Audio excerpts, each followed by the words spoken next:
Defence export, कईयों को परेशानी हो रही है। ये आत्मनिर्भर भारत का कमाल है कि आज देश डिफेंस एक्सपोर्ट में भी अपनी एक पहचान बना रहा है। एफडीआई और एफपीआई, माननीय अध्यक्ष जी,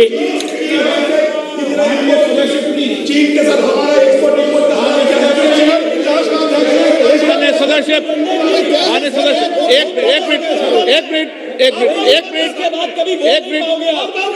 मिनट आप चुप रहिए, आप शांत रहिए, आप शांत रहिए प्लीज, माननीय सदस्य please please please please please please एक मिनट चुप रहिए। आप भी माननीय सदस्य, आप चुप रहिए, आपको किसने इजाजत दी? बैठिए। माननीय सदस्यगण, मैंने सभी माननीय सदस्यों को पर्याप्त समय पर्याप्त अवसर दिया है, लेकिन माननीय सदस्य आपने जब बोला तो मैंने कहा कि कोई भी इस सदन में नेता बोल रहे हैं, कोई टिप्पणी टिप्पणी करेंगे, लेकिन आज आप ये उचित व्यवहार नहीं है। सदन के नेता बोल रहे हैं, सदन की गरिमा को बनाए रखें, ये मेरा आपसे आग्रह है। आपको मैं बोलने का मौका दूंगा।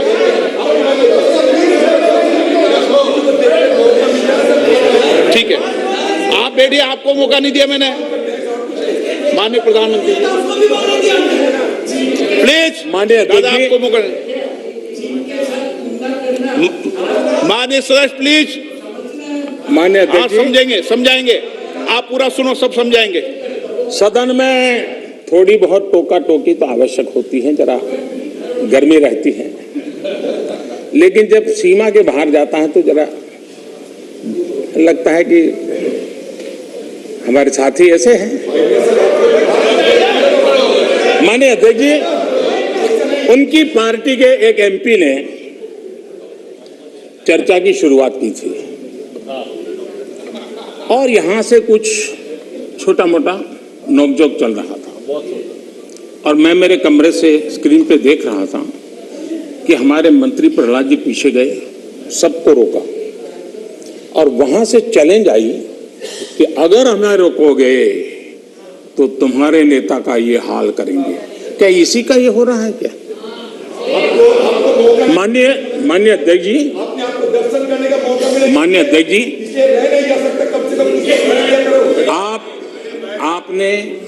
आपको अब हर एक को अपना सीआर सुधारने की कोशिश तो करनी चाहिए और मैं मानता हूं जितना किया है उससे आपका सीआर ठीक हो गया है। जिन लोगों को रजिस्टर करना है आपके इस पराक्रम को कर लिया है जी, ज्यादा क्यों कर रहे हो? इस सत्र में तो कोई आपको नहीं निकालेगा, विश्वास करो।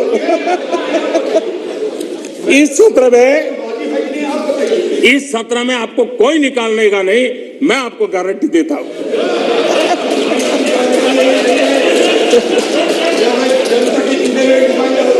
ठीक है, इस जगह से अरे वे ऐसे ही बच गए हो।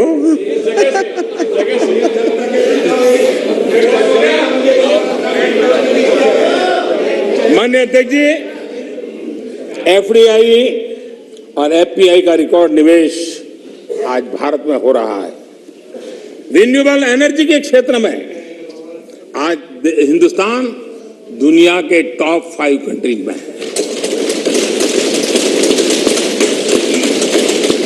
माननीय अध्यक्ष जी, ये सब इसलिए संभव हुआ है कि कोरोना काल में इतना बड़ा संकट सामने होने के बावजूद भी अपने कर्तव्य को निभाते हुए इस संकट के काल में देश को बचाना है तो रिफॉर्म जरूरी थी और हमने वो जो रिफॉर्म किए उसका परिणाम है कि आज हम इस तरीके से स्थिति पर आकर पहुंचे। माननीय अध्यक्ष जी, एमएसएमई सदस्य प्लीज सहित आप बैठिए। उद्योग को गलत तरीका है आपका, जरूरी सपोर्ट दी, बैठिए, ऐसे नहीं चलेगा। नियमों को, प्रक्रियाओं को सरल किया। आत्मनिर्भर भारत का जो मिशन है उसको हमने चरितार्थ करने के लिए भरपूर कोशिश की।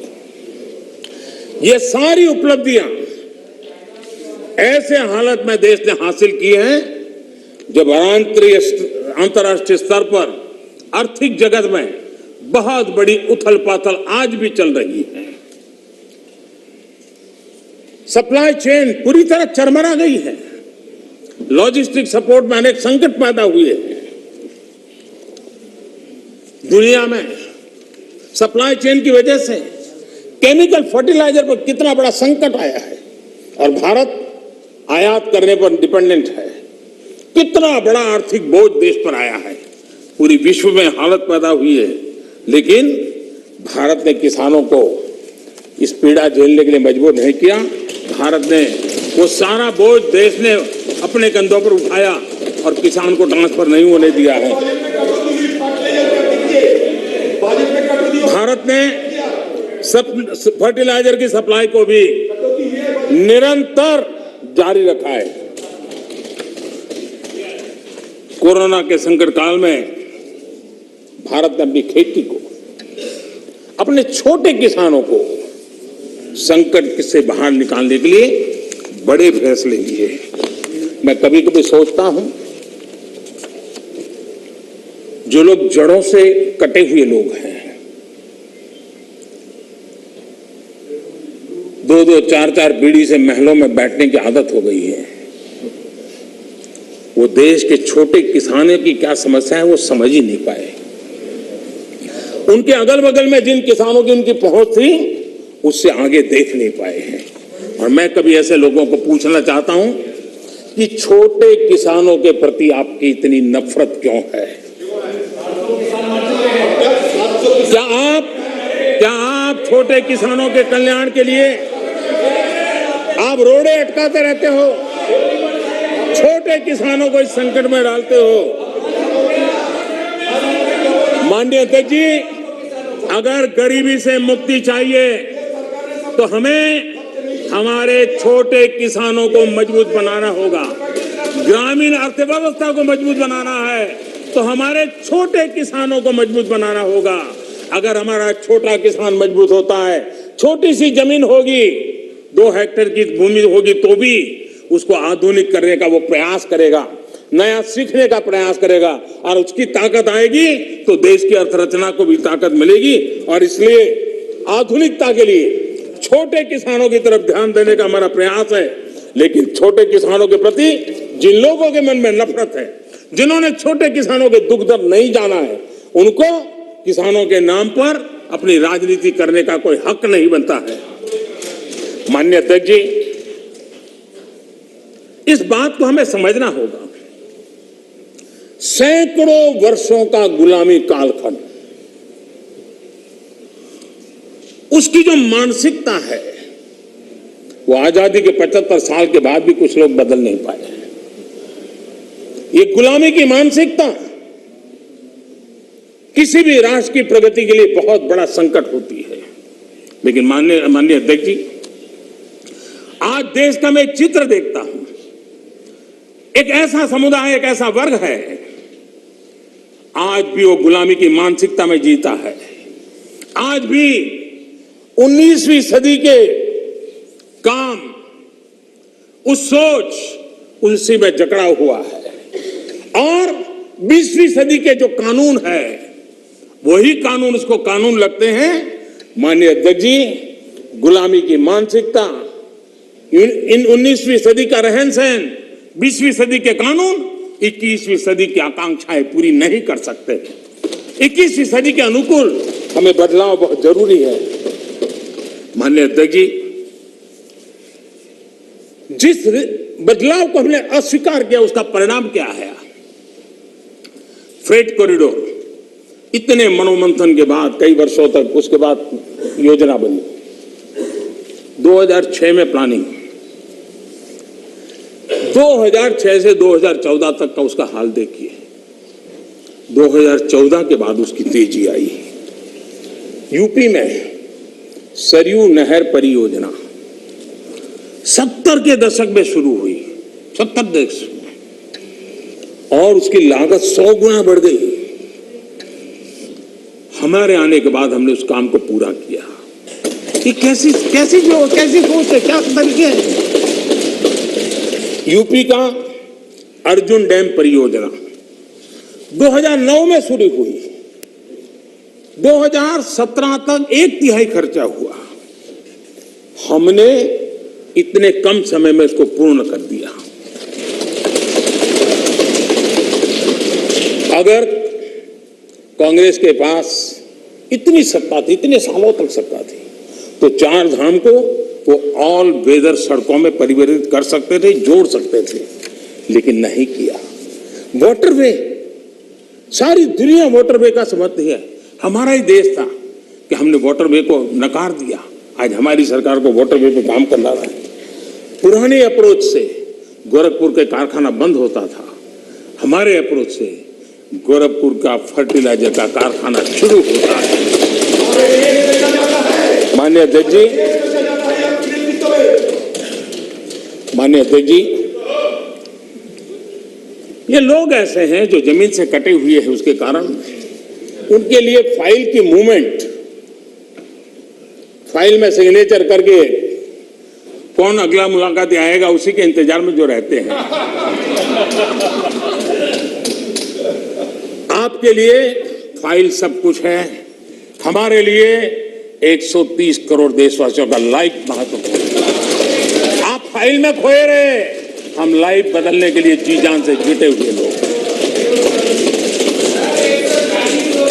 आज उसी का परिणाम है प्रधानमंत्री गति शक्ति मास्टर प्लान।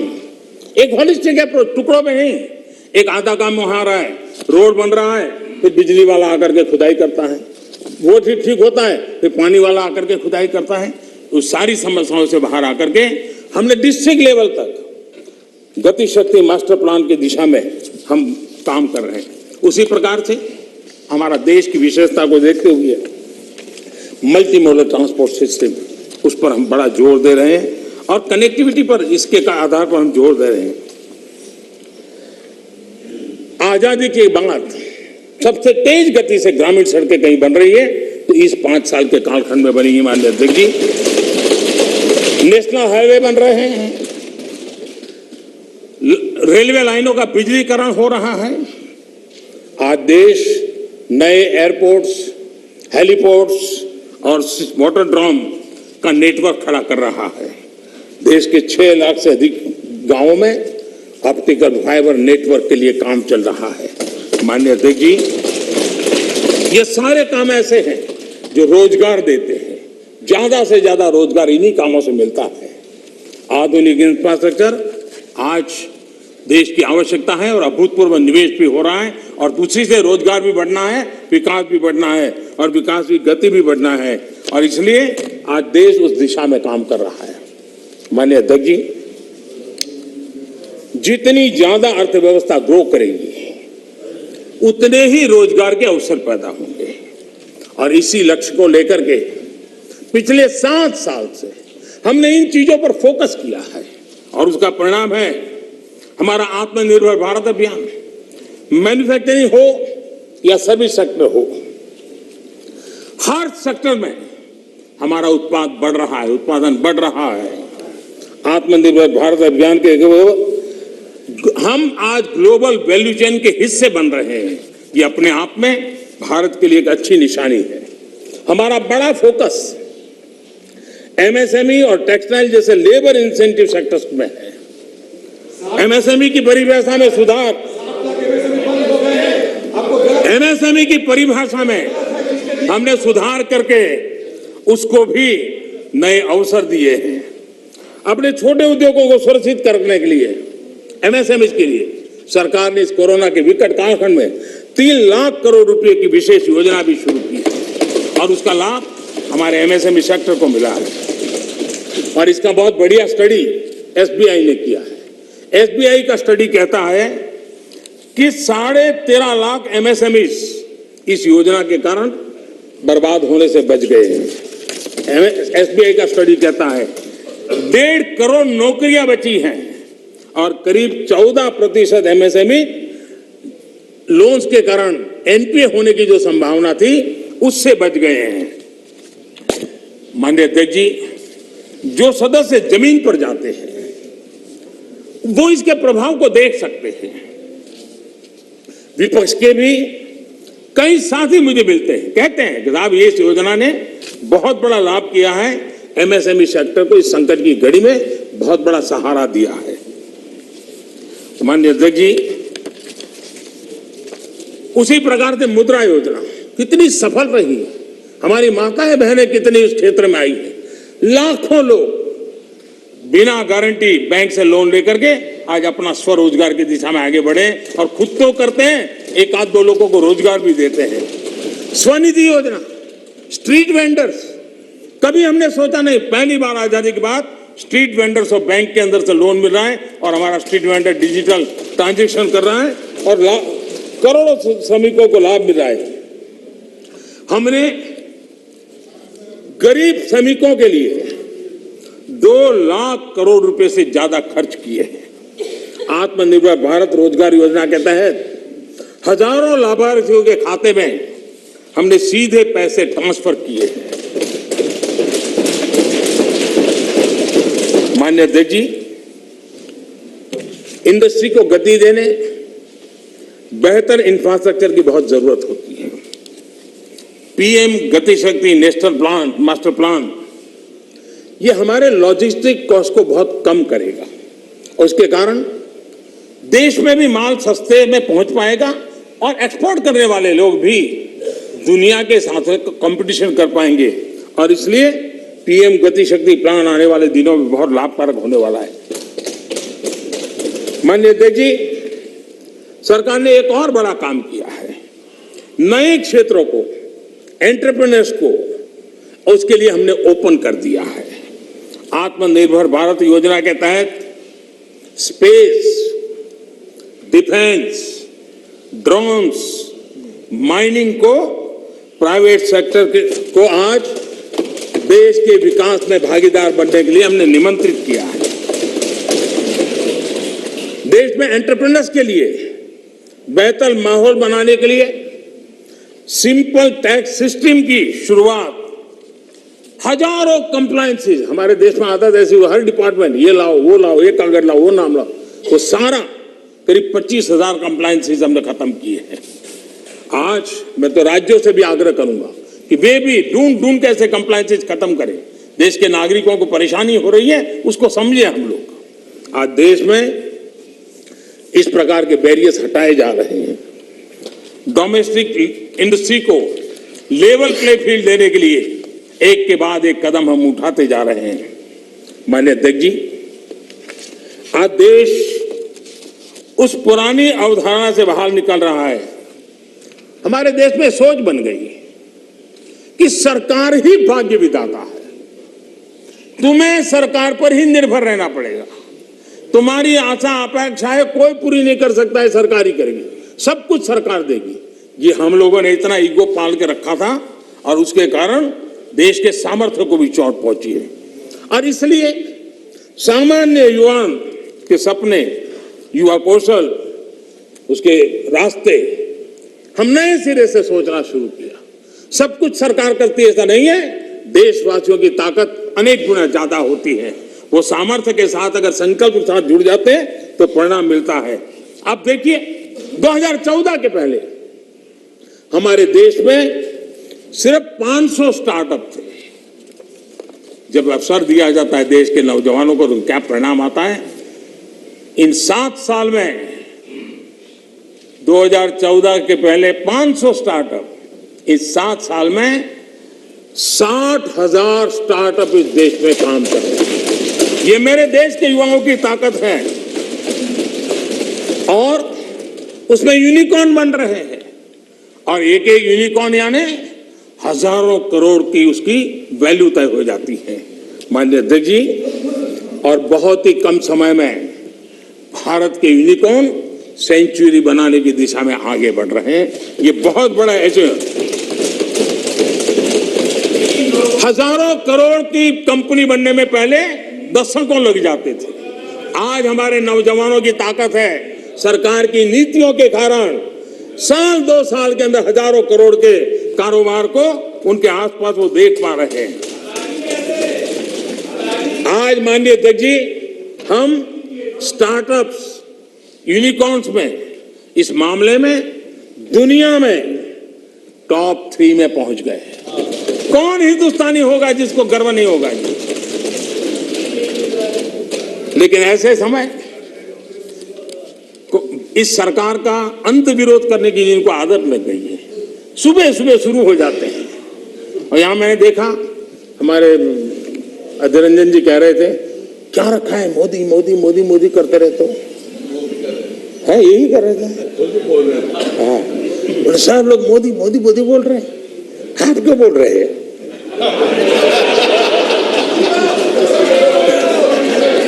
आप लोग सुबह होते ही शुरू हो जाते हैं। एक पल आप लोग मोदी के बिना नहीं बिता सकते। अरे मोदी तो आपकी प्राण शक्ति है। मोदी जी प्रधानमंत्री, इसलिए मोदी जी का नाम तो करना ही पड़ेगा।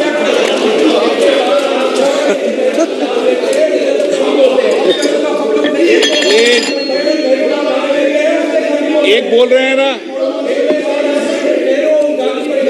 माननीय अध्यक्ष जी, चलो बैठिए। कुछ लोग देश के नौजवानों को, देश के एंटरप्रेन्योर्स को, देश के वेल्थ क्रिएटर्स को, उनको डराने में आनंद आता है, उनको भयभीत करने में आनंद आता है, उनको गुमराह करने में आनंद आता है। देश का नौजवान उनकी बातें सुन नहीं रहा है, इसके कारण देश आगे बढ़ रहा है। माननीय अध्यक्ष जी, आज जो यूनिकॉर्न है, यही उसमें से कुछ मल्टीनेशनल कंपनियां बनने का सामर्थ्य रखती है। लेकिन कांग्रेस में ऐसे लोग बैठे हैं जो कहते हैं, जो हमारे उद्यमी हैं उनके लिए कहते हैं, और आपको भी जानकर के आश्चर्य होगा, क्या कहते हैं? वो कहते हैं ये उद्यमी लोग कोरोना वायरस का वेरिएंट, बताइए क्या हो गया हमारे देश के उद्यमी, ये कोरोना वायरस के वेरिएंट है क्या? हम क्या बोल रहे हैं, किसके लिए बोल रहे हैं? कोई जरा आपके अंदर बैठे तो जरा बोलो तो सही, क्या हो रहा है? पार्टी का नुकसान हो रहा है, कांग्रेस पार्टी का नुकसान हो रहा है।